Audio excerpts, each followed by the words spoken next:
په الغنیہ نومي کتاب کې د داوود علیه السلام یو قول را نقل کړی دی او لیکلی دی وایي داوود علیه السلام الله رب الجلال ته وویل الهی ما ثواب من ضحى من امت محمد صلی الله علیه وسلم. دا تاسو چا کړی دی داوود علیه السلام په پخوانو کتابونو کې باقاعده طور د نبی علیه السلام فضائل د نبی علیہ السلام د امت زما او ستا فضیلت د دې تذکرہ د قران تذکرہ د هر څه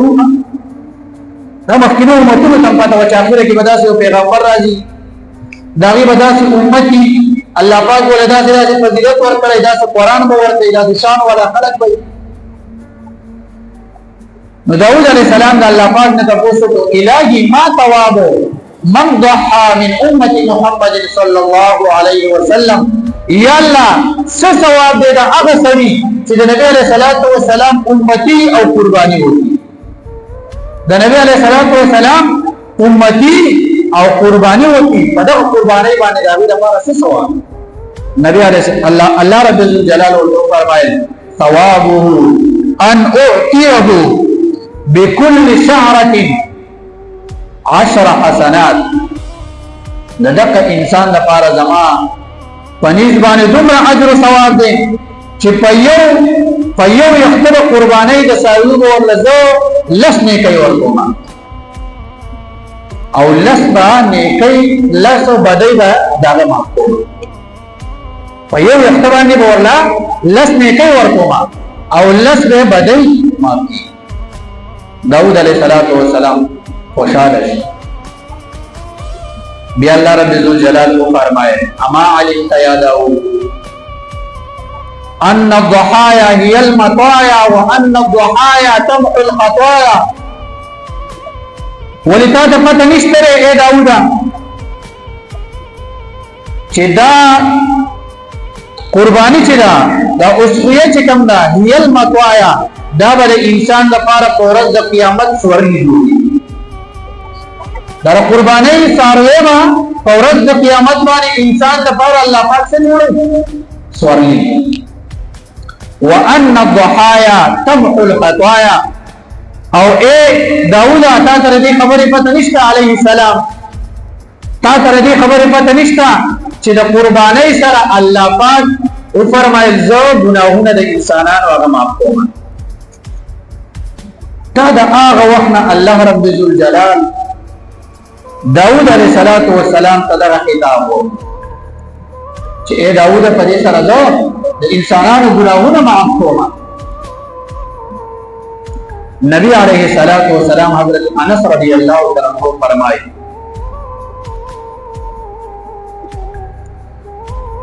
وكان رسول الله صلى الله عليه وسلم يضحي بكبشين وانا اضحي بكبشين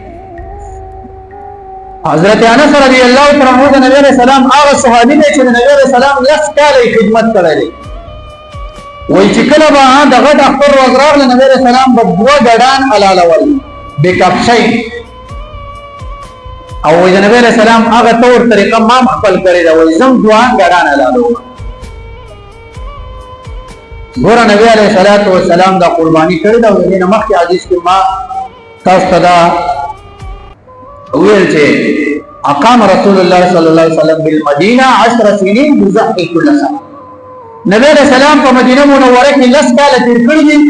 او لس وانه کاله نبی علیہ السلام قربانی کړی دا قربانی نه ده پاتې کړی د دینه موتاتا دا تعلیم را کړی کیږي چې ګوره قربانی واجب ده بعض خلک دا سره وتلی دي او قربانی نه پلوي چې چا وکړه وکړه او کوي نه کړه نو ایسه ګناه وکړي دا څه خلک مستری په موبایل باندې فیسبوک کې چاري نو ګره یاد ساتئ دا حدیث کې تاسو وړاندې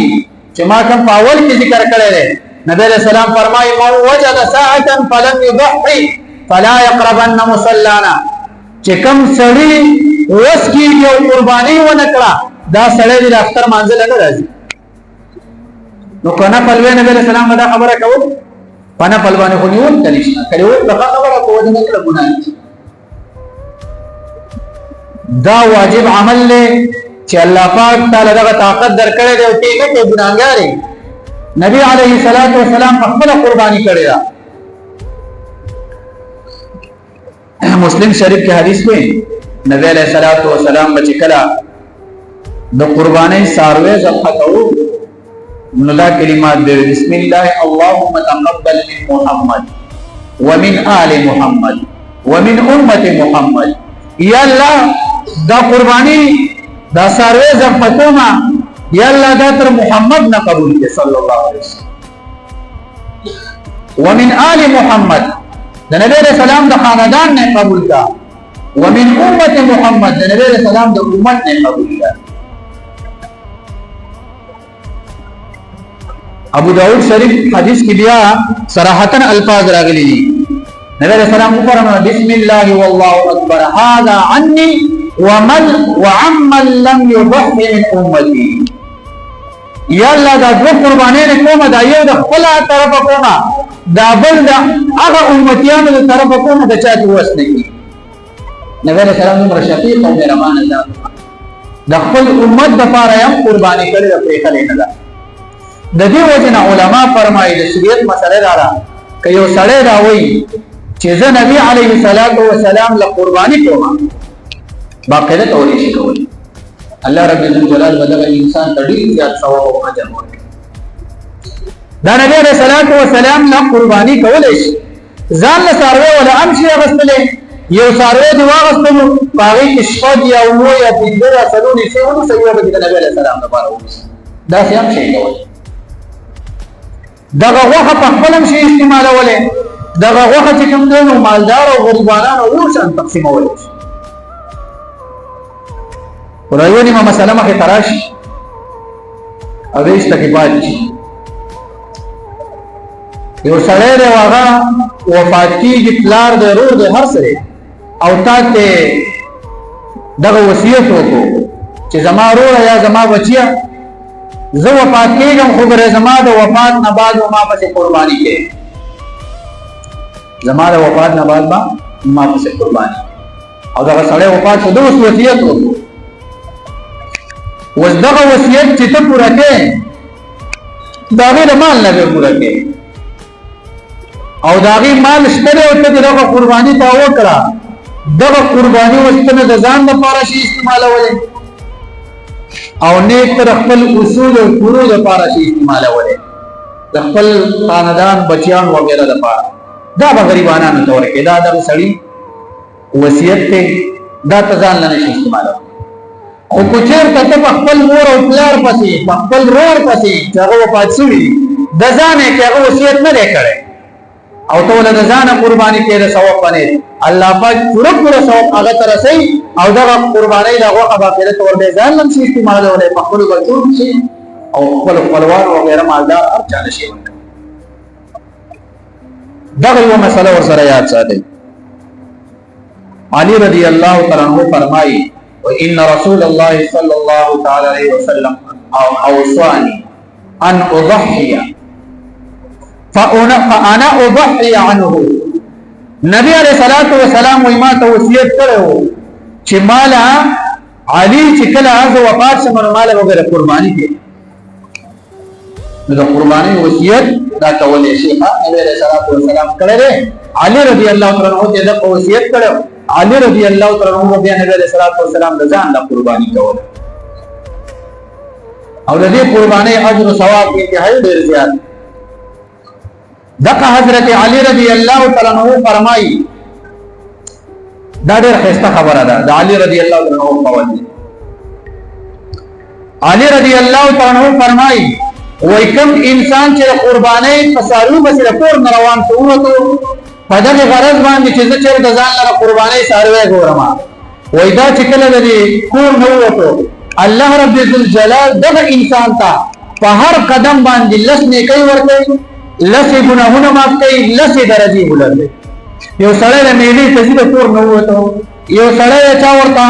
په هغه غر کې یو ساروی خودلې چلته کې چا سره ساروی او دا چې کور نه روان بس د کور د وته سره د دې په هر قدم باندې الله پاک د تلس نه کوي لس درجه لس گناہونه معاف کوي علي رضی الله تعالی عنہ فرمایي وای کله چې انسان ورسېږي دا سړي سره خبره اتره کوي الکه را ساروي پسوده ریټه سره